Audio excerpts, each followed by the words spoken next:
Leader ഒരു English വാക്കാണല്ലേ. കരുണാകരനെ അണികൾ അങ്ങനെ വിളിച്ചാണ് ആ വാക്ക് മലയാളം വാക്കായിട്ട് മാറിയത്.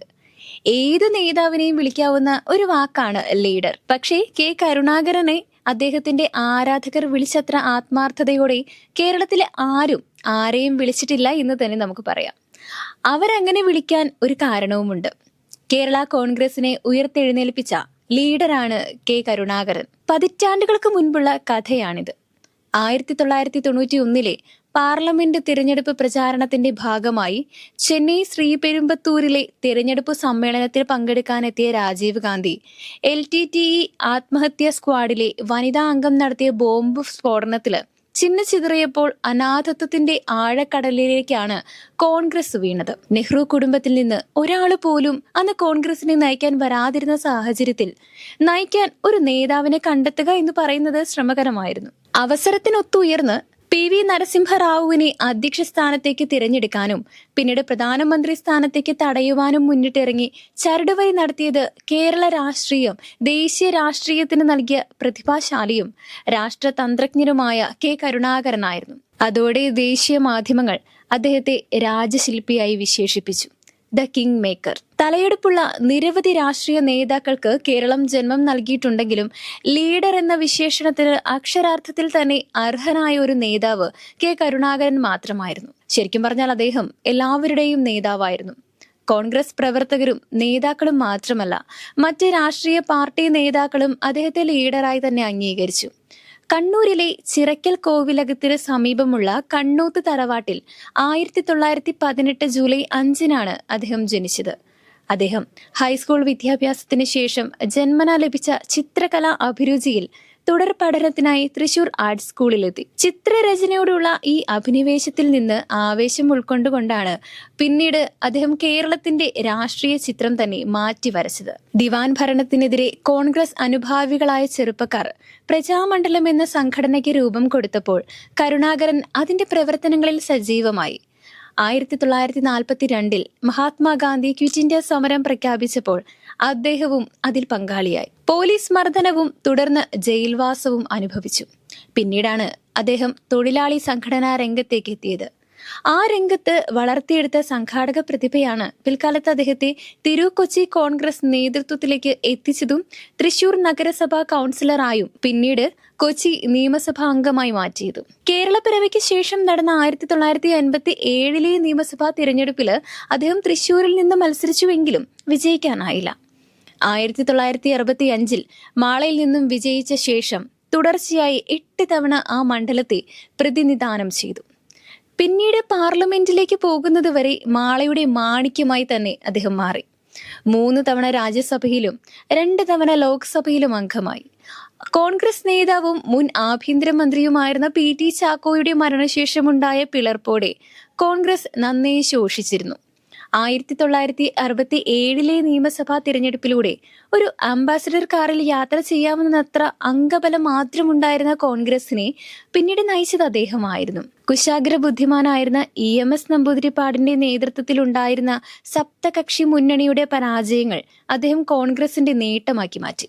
1970 തിരഞ്ഞെടുപ്പോടെ യുവനിരയെ ഉൾപ്പെടുത്തിക്കൊണ്ട് കോൺഗ്രസിനെ ശക്തമായ രീതിയിൽ തിരിച്ചു കൊണ്ടുവരാനും ഐക്യമുന്നണി സംവിധാനത്തിന് അടിത്തറയിടുവാനും അദ്ദേഹത്തിന്റെ ചാണക്യതന്ത്രങ്ങൾക്ക് സാധിച്ചിരുന്നു. കേരളത്തിന്റെയും കോൺഗ്രസിന്റെയും രാഷ്ട്രീയ ചിത്രം അദ്ദേഹം തന്നെ മാറ്റിവരച്ചു. ജനാധിപത്യ ചേരിയിലുള്ള എല്ലാ രാഷ്ട്രീയ പാർട്ടികളെയും ഒരേ കുടക്കീഴിൽ കൊണ്ടുവന്നതിലൂടെ ഐക്യ ജനാധിപത്യ മുന്നണിയുടെ യഥാർത്ഥ ശില്പിയായി കരുണാകരൻ മാറി. അച്യുതമേനോന്റെ മന്ത്രിസഭയിൽ ശക്തനായ ആഭ്യന്തരമന്ത്രി എന്ന നിലയിൽ അസാമാന്യമായ ഭരണ നൈപുണ്യവും രാഷ്ട്രീയ തന്ത്രജ്ഞതയും അദ്ദേഹം കാഴ്ചവെച്ചു. പോലീസ് സ്റ്റേഷനുകളിൽ ആക്രമണം നടത്തിക്കൊണ്ട് കേരളത്തിൽ വേരുറപ്പിക്കുവാൻ ശ്രമിച്ച നക്സലൈറ്റ് പ്രസ്ഥാനത്തെ വേരോടെ പിഴുതെറിയാൻ അദ്ദേഹം നേതൃത്വം നൽകി. ചില പോലീസ് ഉദ്യോഗസ്ഥരുടെ അത്യുത്സാഹത്തിലുണ്ടായ രാജൻ കേസ് ഒഴിച്ചു നിർത്തിയാല് അടിയന്തരാവസ്ഥയുടെ ദൂഷ്യവശങ്ങൾ ഒഴിവാക്കി ആഭ്യന്തര വകുപ്പിനെ ജനോപകാരപ്രദമാക്കി മാറ്റുന്നതിൽ അദ്ദേഹം നൽകിയ സംഭാവന വളരെ വലുതാണ്. അദ്ദേഹം കണ്ടെത്തി നിയമിച്ച ശിങ്കാരവേലു എന്ന IG യിലൂടെയാണ് പോലീസിനെ ജനകീയവൽക്കരിക്കുവാനുള്ള ശ്രമങ്ങൾക്ക് തുടക്കമിട്ടത്.